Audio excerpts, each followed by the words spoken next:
नमस्कार दोस्तों, मैं हूं परवीन सानी। दोस्तों, सामाजिक कार्यकर्ता सोनम वांगचुक को देशद्रोही करार देने के लिए पूरा प्रयास हो रहा है। प्रयास इसलिए हो रहा है क्योंकि वांगचुक ने लद्दाख के अस्तित्व के लिए आवाज उठाई। अपने शब्दों के जरिए लद्दाखियों के मन की बात सरकार को सुना दी। अब लगता है सिर्फ अपने ही मन की बात सुनाने वाले पीएम मोदी को ये अच्छा नहीं लगा होगा, और इसी का परिणाम है कि लद्दाख टू जोधपुर की और वांगचुक को रवाना कर दिया गया। लेकिन दोस्तों, वांगचुक को सिर्फ एक सामाजिक कार्यकर्ता समझने की भूल कभी ना कभी सरकार के लिए भारी पड़ेगी। इसके संकेत कांग्रेस नेता राहुल गांधी ने दे दिए। सोनम वांगचुक के साथ राहुल गांधी अब खड़े हो गए और सोनम वांगचुक की पत्नी गीतांजलि ने तो पाकिस्तानी लिंक से अपने पति को कनेक्ट करने के लिए पीएम मोदी को ही लपेट दिया। दोस्तों, लद्दाख में चल रहे आंदोलन को कांग्रेस सांसद और नेता प्रतिपक्ष राहुल गांधी ने खुला समर्थन दे दिया है। राहुल गांधी ने केंद्र की मोदी सरकार पर निशाना साधते हुए कहा कि बीजेपी और आरएसएस लद्दाख की अनूठी संस्कृति और परंपराओं का पर हमला कर रही है। राहुल ने पर्यावरण कार्यकर्ता सोनम वांगचुक की एनएसए के तहत गिरफ्तारी की भी निंदा की है। दोस्तों, पता नहीं सरकार ये देखने को क्यों नहीं तैयार है कि सोनम की गिरफ्तारी से लद्दाख उबल रहा है। लद्दाख में 24 सितंबर को ही हिंसक झड़पों में 4 युवकों की मौत हो गई थी और करीब 40 लोग घायल हो गए थे। प्रदर्शनकारियों ने स्थानीय बीजेपी कार्यालय को आग लगा दी और वाहनों में तोड़फोड़ की। इस हिंसा के लिए वांगचुक के बयानों को जिम्मेदार ठहराते हुए उन्हें जोधपुर सेंट्रल जेल भेज दिया गया। गृह मंत्रालय ने आरोप लगाया कि सोनम वांगचुक ने अरब स्प्रिंग और नेपाल जेएनजी प्रदर्शनों का जिक्र कर भीड़ को भड़काया। सोनम वांगचुक को जेल में डालने से कांग्रेस नेता राहुल गांधी नाराज हैं। राहुल गांधी ने सोशल मीडिया पर पोस्ट कर केंद्र सरकार की कड़ी निंदा की। उन्होंने लिखा, लद्दाख के अद्भुत लोग, संस्कृति और परंपराएं भाजपा और आरएसएस के हमले के अधीन है। लद्दाखियों ने अपनी आवाज़ की मांग की तो भाजपा ने जवाब में 4 युवकों की हत्या कर दी और सोनम वांगचुक को जेल में डाल दिया। हत्या बंद करो, हिंसा बंद करो, धमकी बंद करो, लद्दाख को आवाज़ दो, उन्हें छठी अनुसूची दो। गांधी ने मांग की कि केंद्र सरकार फौरन बातचीत शुरू करे और लद्दाख को संवैधानिक सुरक्षा प्रदान करे। इधर सोनम वांगचुक की पत्नी गीतांजलि ने भाजपाइयों और भक्तों के गिरोह को अपने शब्दों से रगड़ दिया। गीतांजलि वांगचुक ने कहा, उनकी किसी अधिकारी ने नहीं सुनी और उन्हें लेकर चले गए। वांगचुक पर एनएसए लगाया गया, इसलिए उन्हें जल्द जमानत मिलने की संभावना नहीं है। सरकार तो 4 साल पहले से ही वांगचुक के पीछे पड़ गई थी, जब उन्होंने लद्दाख को पूर्ण राज्य का दर्जा देने और संविधान की छठी सूची की बात शुरू की थी। 4 साल पहले ही इंटेलिजेंस ब्यूरो का एक अधिकारी आया था और उसने धमकाते हुए कहा था कि उन्हें NGO Himalayan institute of alternative Ladakh को मिल रही कथित विदेशी फंडिंग की जानकारी देनी होगी। वांगचुक 2 एनजीओ चलाते हैं। दूसरा एनजीओ लद्दाख के पिछड़े इलाके में शिक्षा के लिए काम करता है। इसका नाम student educational and cultural movement of Ladakh है। सैकमोल के पास पहले से ही विदेशी फंडिंग का लाइसेंस था। हालांकि अब सरकार ने कार्रवाई करते हुए उनका लाइसेंस कैंसिल कर दिया है। गीतांजलि ने सोनम वांगचुक को पाकिस्तानी करार देने वालों को करारा जवाब दिया और कहा कि पुलिस अधिकारी अगर वांगचुक के पाकिस्तान से लिंक होने की बात कर रहे हैं तो ये गृह मंत्रालय की बड़ी असफलता है।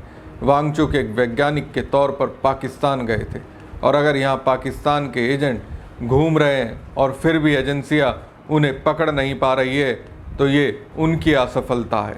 प्रधानमंत्री नरेंद्र मोदी चीन जाते हैं और शी जिनपिंग से हाथ मिलाते हैं।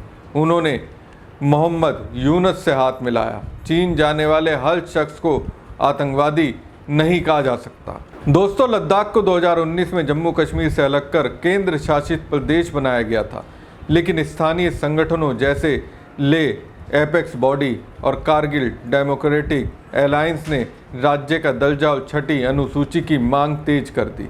उच्च स्तरीय समिति और उप समितियों के माध्यम से इन संगठनों के साथ सरकार की बातचीत चल रही है, लेकिन प्रदर्शनकारियों का कहना है कि ये प्रक्रिया धीमी और अप्रभावी है। ये आंदोलन लोकतंत्र की पहचान, पर्यावरण और सांस्कृतिक संरक्षण के लिए एक बड़ा संघर्ष बन गया है। विशेषज्ञों का मानना है कि अगर मांगे पूरी नहीं हुई तो ये आंदोलन और उग्र हो सकता है। केंद्र सरकार की ओर से बातचीत की पहल की गई, लेकिन उसकी रफ्तार बहुत ही सुस्त है। हमारी खबर आपको कैसी लगी कमेंट बॉक्स में कमेंट करके जरूर बताएं। साथ ही पेज को ज़्यादा से ज़्यादा लाइक और शेयर कीजिएगा। धन्यवाद। साथियों, ये सवाल बार बार जहन में आता है कि हिंदू धर्म जिसको हम बोलचाल की भाषा में कहते हैं वो क्या है। हिंदू सभ्यता, हिंदू दर्शन, ये धर्म से कहीं विशाल और कहीं गहरे हैं। इनके मूल में, इनकी नींव में है नेति नेति नेति, यह भी नहीं, यह भी नहीं, यह भी नहीं। ये सवाल पूछते हैं लेकिन जवाबों की कैद में नहीं आते, परिभाषाओं की गिरफ्त में नहीं आते। ये चलते रहते हैं, ये संतुष्ट नहीं होते किसी जवाब से, किसी उत्तर से। सच की खोज में चलते हैं और इस खोज में, इस सच के रास्ते पर, इस सफर के मील के पत्थर पर है प्रश्न चिन्ह, सवालिया निशान। इसीलिए जीवित है। इनकी प्रेरणा है बहती हुई गंगा। जिस दिन गंगा बहना बंद कर देगी उस दिन हम और आप उसकी पूजा करना बंद कर देंगे। गंगा बहती है इसलिए जीवित रहती है। ठीक उसी तरह से हिंदू सभ्यता बहती है इसलिए जीवित रहती है। Mother of all civilisations, cradle of civilisation ऐसे ही नहीं बनी। अरे जहां स्वामी विवेकानंद के गुरु स्वामी रामकृष्ण परमहंस इस्लाम अख्तियार करते हैं कुछ दिनों के लिए सच की खोज में, फिर ईसाई धर्म अपनाते हैं सच की खोज में, उस ख्याल को, उस विचार को आप कैसे परिभाषित कर सकते हैं? उसको आप कैसे रोक सकते हैं? ये जो विजडम है हमारी सभ्यता की, इसी ने मेरे और आपके विचार को, आचार को, शब्द को आकार दिया है। हमारे चरित्र पर जो प्रभाव छोड़ा है वही हिंदू सभ्यता है।